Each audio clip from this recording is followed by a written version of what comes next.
বিসমিল্লাহিররহমানিররহিম। শুরু করছি পরবর্তী মাদানি। আজকে নবম দশম শ্রেণী তোমার পাঠ্য বইয়ের দেখো যে তোমার পাঠ্য বইয়ের 17 নম্বর অঙ্ক গুণোত্তর দ্বারা 17 নম্বর অঙ্ক 13 তোমার 2 প্রশ্নমালা 17 নম্বর অঙ্কটি হচ্ছে যে দ্বারা 2 মাইনাস 2 দ্বারাটি এরকম প্লাস 2 মাইনাস 2 প্লাস দ্বারাটি দেখো যে দ্বারাটি 2n প্লাস 2n প্লাস 2 সংখ্যক পদের সমষ্টি কত? এত সংখ্যক পদের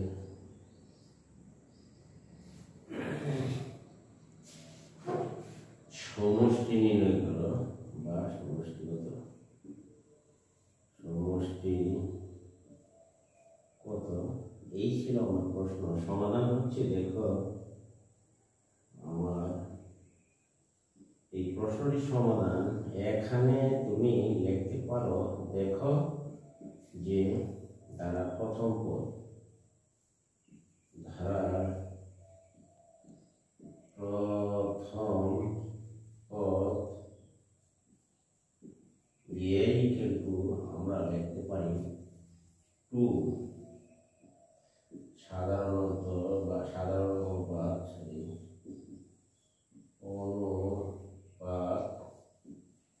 সমান আমরা লিখতে পারি r equal to 2 minus 2 by 2 ভাগ করলে মাইনাস 1 যার মান 1 এর চাইতে ছোট। আশা করি তোমরা এটা বুঝতে পেরেছ। সাধারণ অনুপাত আমরা বের করেছি দ্বিতীয় পক্ষে প্রথম পদ দ্বারা ভাগ করে। তাহলে দেখো আমরা দ্বারাটি সাধারণ অনুপাত বের করতে পেরেছি। প্রথম পদ এখানে বলা হচ্ছে যে দ্বারাটি এত সংখ্যক পদের সমষ্টি। তাহলে আমরা জানি যে গুণোত্তর দ্বারা সমষ্টি নির্ণয়ের সূত্র আমরা জানি যে গুণোত্তর দ্বারা n পদের সমষ্টি n পদের দেখো সমষ্টি গুণোত্তর দ্বারা n পদের সমষ্টি Sn সমান আমরা লিখতে পারি a ইনটু আমার যেহেতু r এর মান 1 এর সাথে শুধুমাত্র 1 লাগে r to the power n। আশা করি তোমরা এটুকু বুঝতে পেরেছ। অতএব গুণোত্তর ধারা n প্লাস 2n প্লাস 2 এতটি পদের সমষ্টি আমরা লিখতে পারি 2n প্লাস 2 ইকুয়াল টু আমরা লিখতে পারি দেখো 1 মাইনাস আর এর মান মাইনাস 1 এখানে এ মান বলা হচ্ছে তোমার 2 দেওয়া আছে এটাকে। আর এইখানে তুমি লিখতে পারো মাইনাস আর এর মান 1 মাইনাস এর উপর আছে 2 n এর মান 2n প্লাস 2। আশা করি তোমরা একটু বুঝতে পেরেছ। এবার দেখো যদি আমরা 1 মাইনাস মাইনাসে তোমার প্লাস 1 হবে, এইখানে হবে 2, এইখানে দেখো 1 মাইনাস, তাহলে কি হয় যদি 1 যখন n ইকুয়াল টু আমরা লিখে দিলাম যখন n সমান কত 1 n সমান 1 2 বসাইলে জোর হয়ে যা পাওয়ার, তাহলে 1 বসাইলে 2 কে 2 আর 2 তাহলে 4 মাইনাস 1 এর উপর 4 পাওয়ার হলে প্লাস 1, তাহলে প্লাস মাইনাসে মাইনাস চলে যাচ্ছে। এখানে দেখো এখানে হয়ে গেল 2, নিচে একটা 2 আর গুণন 1 থেকে 1 গেলে 0। আশা করি যে 0 কে গুণ করলে সবকিছু 0, উত্তর হচ্ছে 0। আশা করি তোমরা অঙ্কটি বুঝতে পেরেছ। এই ছিল এই অঙ্কের ফলাফল। অঙ্কটি অত্যন্ত গুরুত্বপূর্ণ একটি অঙ্ক। এই ধরনের ক্রিটিক্যাল অঙ্ক প্রশ্ন আসতে পারে, তোমরা একটু খেয়াল করলে বুঝতে পারবে। তোমরা মনে করছো যে 1 এর উপরে -1 এর উপরে 2n + 2 পাওয়ার, আমরা যদি n এর মান 1 ধরি তাহলে 2 কে 2 হবে আর 2 যোগ 4, তাহলে -1 এর উপর যদি 4 পাওয়ার হয়, যেমন মনে করো দেখো -1 এর উপর যদি স্বপ্ন পাওয়ার 4 হয়, তাহলে দেখো জোর পাওয়ার থাকলে মাইনাস থাকে না, সমান সমান হবে মাইনাস চলে গেল, রইল আমার 1। এই কারণে আগের মাইনাস এখানে রয়ে গেল আর এখান থেকে আসছে ওই দেখো সমান 1। কাজেই আমরা 1 থেকে 1 গেলে 0, 2 ইন্টু 0 আর 1 যোগ করলে 2, তাহলে 0 দিয়ে উপরে গুণ করলে উপরে 0, তার মানে হচ্ছে ফলাফল 0। আশা করি তোমরা বুঝতে পেরেছ। আমি যাবো আরেকটু অঙ্কে, তাহলে চলো এইবার দেখো যে একটি অত্যন্ত গুরুত্বপূর্ণ একটা অঙ্ক। সে অঙ্কটি হচ্ছে তোমার 18 নম্বর অঙ্কটি। এই অঙ্কটি প্রায় পরীক্ষায় আসে এবং 19 নম্বর অঙ্কটি অত্যন্ত গুরুত্বপূর্ণ একটা অঙ্ক। তোমরা একটি ভালো করে খেয়াল করে ইনশাআল্লাহ দেখবে যে পরীক্ষায় প্রমাণ করার সম্ভাবনা রয়েছে। আমি যাব দেখো আমি 17 নম্বর অঙ্ক করছি। এখন আমি তোমাদের জন্য 18 নম্বর অঙ্ক নিয়ে আসছি। দেখো তাহলে 18 নম্বর অঙ্কটি করে শুরু করা যাক। এইবার এইটুকু মুছে নেই। দেখো এইবার দেখো এবার আমরা এটা মুছে নিলাম। আশা করি তোমরা বুঝতেই পেরেছ। দেখো 18 নম্বর অঙ্ক হচ্ছে যে 18 নম্বর অঙ্ক 17 নম্বরের সমাধান হচ্ছে প্রথম n স্বাভাবিক সংখ্যার গণের সমষ্টি। প্রথম দেখো তোমরা যে প্রথম n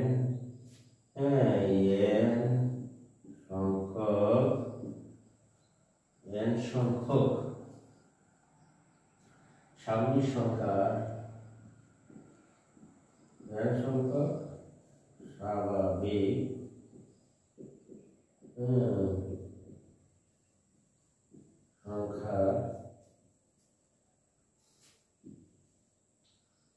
সংখ্যার সংখ্যক স্বাভাবিক সংখ্যার ঘনের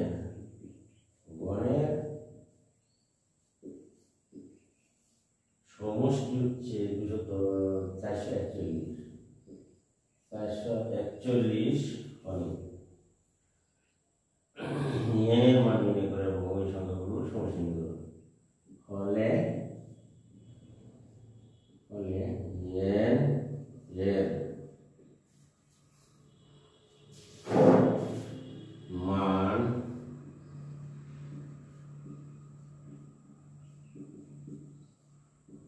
নির্ণয় করো এবং বলা হচ্ছে যে সংখ্যাগুলো এবং ওই সংখ্যাগুলোর অথবা ওই সংখ্যাগুলোর সমষ্টি নির্ণয় করো। সমষ্টি নির্ণয় করো। আশা করি তোমরা বুঝতে পেরেছ। তাহলে আমরা জানি n সংখ্যা সংখ্যার গণের সমষ্টি। আমরা জানি যে n সংখ্যক স্বাভাবিক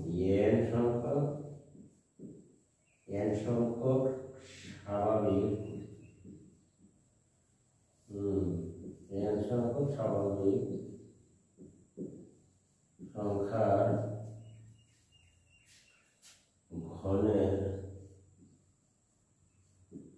সমষ্টি হচ্ছে n সংখ্যক স্বাভাবিক সংখ্যার ঘনের সমষ্টি।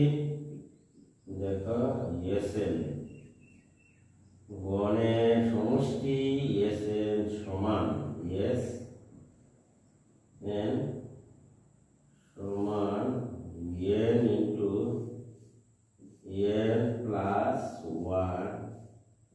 1/2 হোল স্কয়ার। আশা করি তোমরা বুঝতে পেরেছো। তাহলে এন সংখ্যক স্বাভাবিক সংখ্যার গণের সমষ্টি সূত্র হলো এই। এখানে তোমার দেওয়া আছে, তাই প্রশ্ন অনুসারে আমরা লিখতে পারি। দেখো প্রশ্ন মতে আমরা লিখতে পারি যে n ইনটু n প্লাস 1/2 ওই দেখো হোল স্কয়ার ইকুয়াল টু 441।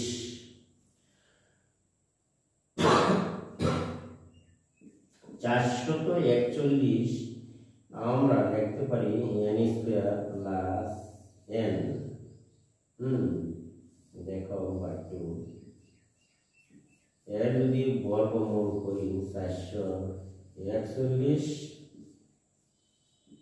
তাহলে আমরা লিখতে পারি n square n by 2 equal to 21/21। আশা করি তোমরা এই বুঝতে পেরেছো। এইবার দেখো যদি আমরা গুণ করি আর n স্কয়ার n যোগ সমান হচ্ছে 20 গুণে 42 বা n স্কয়ার n মাইনাস 42 পক্ষান্তর বিধি অনুযায়ী আমরা বাম ডান পাশে 42 নিয়ে আসলাম। এখন হবে n স্কয়ার n প্লাস 6 এর সাথে মিডল ভেক্টর করো। মিডল ভেক্টর 6 7 মাইনাস 6n তাহলে 7টা থেকে 6টা গেল না, থাকলে আগে এটা কি মাইনাস 42।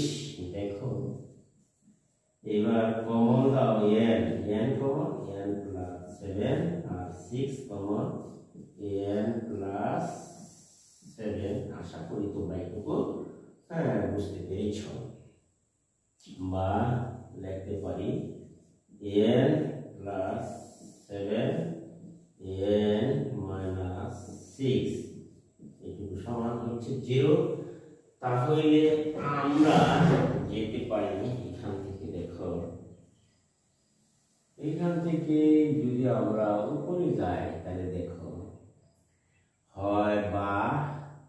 হয় আমরা লিখতে পারি n minus 6 n plus 7 equal to 0 বা আমরা লিখতে পারি মাইনাস 7 গ্রহণযোগ্য নয়।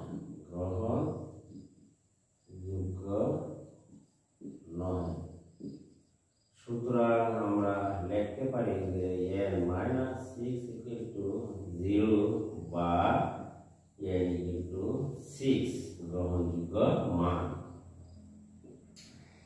n ইকুয়াল টু 6 হচ্ছে গ্রহণযোগ্য মান, হচ্ছে যে ওই সংখ্যাগুলোর সমষ্টি।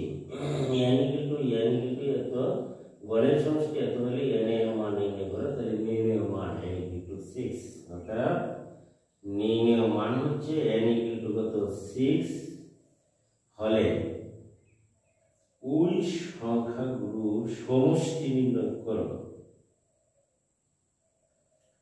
তাহলে সংখ্যাগুলোর সমষ্টি হচ্ছে 1 2 6টি সংখ্যার সমষ্টি। তাহলে ওই সংখ্যাগুলোর সমষ্টি নির্ণয় করলে হবে। তাহলে সংখ্যাগুলোর সমষ্টি নির্ণয়ের সূত্র, সুতরাং সমষ্টি s এর সমান, সুতরাং সমষ্টি আমরা s এর সমান লিখতে পারি n বাই 2a প্লাস কত হচ্ছে দেখো ওই সংখ্যাগুলোর সমষ্টি নির্ণয় করলে দেখো নির্ণয় মান কিন্তু এত। তাহলে n এর মান পেয়েছি, নির্ণয় মান n সমান হচ্ছে তোমার 6, একটি আনসার আমরা পেয়েছি। এবার দেখো আরেকটু অঙ্ক রয়ে গেছে, সেটা আমরা দিচ্ছি। দেখো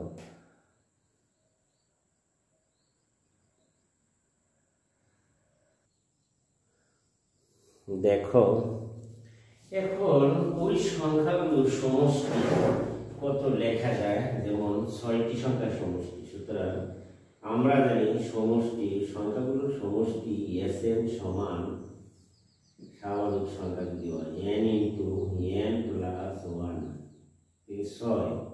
6টি সংখ্যার সমষ্টি হবে। সুতরাং 6 এখানে লেখা যায় সংখ্যাগুলোর সমষ্টি 2, 6 ইন্টু 6 যোগ 1, তাহলে আমরা লিখতে পারি 3 দুগুণে 6 এখানে লেখা যায়। আর এইদিকে লিখতে পারো তুমি যে 3 গুণন 6 আর 7, 21, অর্থাৎ সংখ্যাগুলোর সমষ্টি হচ্ছে এই দুটি। আচ্ছা, শেষ হলো, এখানে অঙ্কটি সমাপ্ত, শেষ হয়ে গেল। আশা করি তোমরা বুঝতে পেরেছ যে আমি বলেছিলাম যে ডাকে বলা হচ্ছে যে দেওয়া আছে যে আমরা জানি যে n সংখ্যক স্বাভাবিক সংখ্যার গড়ের সমষ্টি হচ্ছে n into n by 2 whole square. এখানে তাহলে প্রশ্ন অনুসারে লেখাটা ডাকে বলা হচ্ছে যে গড়ের সমষ্টি 441। তাহলে আমরা লিখতে পারি যে গড়ের সমষ্টি সূত্রে বলছে এত। সুতরাং আমরা প্রশ্ন অনুসারে লিখতে পারি, তোমরা দেখো যে n into n plus 1 by 2 whole square equal to 441, বা এটা যদি বর্গমূল করি 441 ডান পাশে, তাহলে থাকছে আমার আর এর ভিতরে গুণ করলে n গুণ করলে n স্কয়ার, n এর 1 গুণ করলে n বাই 2, 441 এর বর্গমূল হচ্ছে 21। সুতরাং r গুণ করলে এখানে পাই n square plus n equal to 42। যদি এদিকে নিয়ে আসি তাহলে n মাইনাস 42 মিডল ফ্যাক্টর করেছি আমরা, দেখো 6 7 42, তাহলে 7টা n মাইনাস 6টা n থাকছে আগে একটা। সুতরাং কমন গেলে n প্লাস 7 আর n 6 কমন গেলে n প্লাস 7। সুতরাং n প্লাস 7 যোগ n মাইনাস 6, অতএব হয় n প্লাস 7 ইকুয়াল টু 0 বা n মাইনাস 7 ইকুয়াল গ্রহণযোগ্য নয় মান। সুতরাং n equal to n minus 6 equal to 0 বা n ইকুয়াল টু 6। সুতরাং মিনিমাম মান হচ্ছে, অর্থাৎ n এর মান হচ্ছে 6। আশা করি তোমরা একটু বুঝতে পেরেছ। আর আমরা যদি ওই সংখ্যাগুলো মানে 6টি সংখ্যার গণের সমষ্টি সূত্র হচ্ছে আমরা জানি Sn সমান n into n plus 1 by 2। এখানে তুমি n এর মান বসিয়ে দাও, এখানে n এর মান 6 বসিয়ে দাও, 2 দিয়ে কাটলাম, n এর 6 হলো কত 3 মানে 6 আর 6 আর 1 7, তাহলে 3 আর 7 গুণ করলে 3 7 21। আশা করি এই হলো তোমার আজকের এই অঙ্কের ফলাফল ছিল। আশা করি তোমরা অঙ্কটি বুঝতে পেরেছো। দুই একবার প্র্যাকটিস করলেই আশা করি তোমরা অঙ্কটি পারবে। আর অঙ্কটি অত্যন্ত একটি গুরুত্বপূর্ণ অঙ্ক। এই ধরনের অঙ্ক এসএসসি পরীক্ষায় আসার সম্ভাবনা রয়েছে। তোমরা একটু ভালো করে প্র্যাকটিস করলে ইনশাআল্লাহ সকল অঙ্কই কমন করে যাবে এখান থেকে।